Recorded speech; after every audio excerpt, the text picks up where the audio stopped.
14 अप्रैल को डॉक्टर बाबा साहब अम्बेडकर की यौम पैदाइश के तौर पर मनाया जाता है। पिछले साल लॉकडाउन की वजह से भीम जयंती को निहायत सादगी के साथ मनाने के अहकाम दिए गए थे, जिसकी वजह से लोगों ने हुकूमत के अहकाम का ख्याल रखते हुए सादगी के साथ भीम जयंती मनाई। इस मरतबा भी भीम जयंती की तकरीब को सादगी के साथ मनाने और जुलूस निकालने की इजाज़त नहीं देने की बातें की जा रही है, जिसकी वजह से दलित समाज में शदीद नाराज़गी पाई जाती है। साल में एक मरतबा भीम जयंती के त्यौहार का दलित समाज के लोगों को बेसब्री के साथ इंतजार रहता है। इस मरतबा लोग इस खुशी के मौके पर रिवायती अंदाज में भीम जयंती मनाना चाहते हैं, लेकिन हुकूमत की जानिब से आयद की जा रही पाबंदियां इसमें रुकावट बन रही है। इसलिए भीम संदेश मित्र मंडल नांदेड़ की जानिब से एक वफद ने ज़िला कलेक्टर से मुलाकात किया और उन्हें एक मेमोरेंडम पेश किया। मेमोरेंडम में कहा गया है कि भीम जयंती को भी एसेंशियल सर्विसेज में शामिल करके दलित समाज को भीम जयंती मनाने की इजाज़त दी जाए। इसके लिए मास्क, सैनिटाइजर और समाजी दूरी के उसूलों की पाबंदी का भी ख्याल रखा जाएगा। जिस तरह शादी की तकरीब में 50 अफराद की शिरकत की गुंजाइश दी गई है, इसी तरह भीम जयंती मंडलों को भी 50-50 अफराद के साथ जुलूस का एहतमाम करने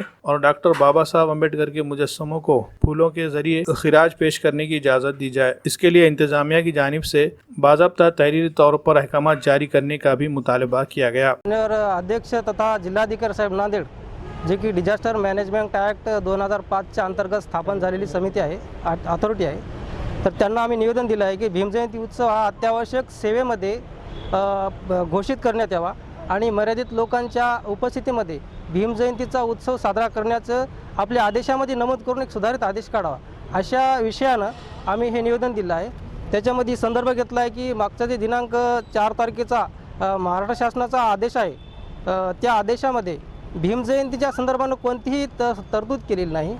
तर भीमजयंती हा एवढा मोठा उत्सव आहे, जवळपास महाराष्ट्रामध्ये बहुसंख्य समाज हा बाबासाहेबांना मानणारा, त्यांच्या विचारावर जगणार आहे। जसं त्यांना भाकरीची आवश्यकता आहे, त्याप्रमाणे या लोकांना बाबासाहेबांच्या विचारांची आवश्यकता आहे, म्हणून त्यांच्यासाठी हा जीवनातला अत्यंत महत्त्वाचा क्षण असतो।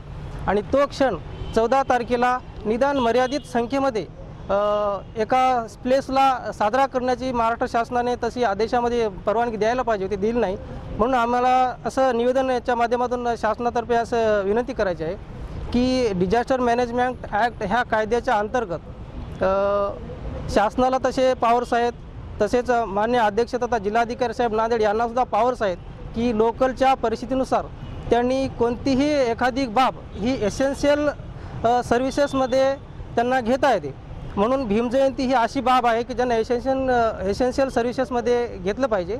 म्हणून कलेक्टर साहेबांना आम्ही अशी विनंती केली आहे की ही बाब एसेन्शियल सर्व्हिसेसमध्ये घेऊन पुन्हा सुधारित आदेश आपण लोकलला काढण्यात यावा आणि भीमजयंतीसाठी मर्यादित लोकांमध्ये तालुका प्लेसवर, गाव पातळीवर आणि जिल्हा पातळीवर अशी परवानगी देण्यात यावी, अशा प्रकारचा एक आदेश काढण्यात यावा, असं आमच्याबद्दल निवेदन आहे।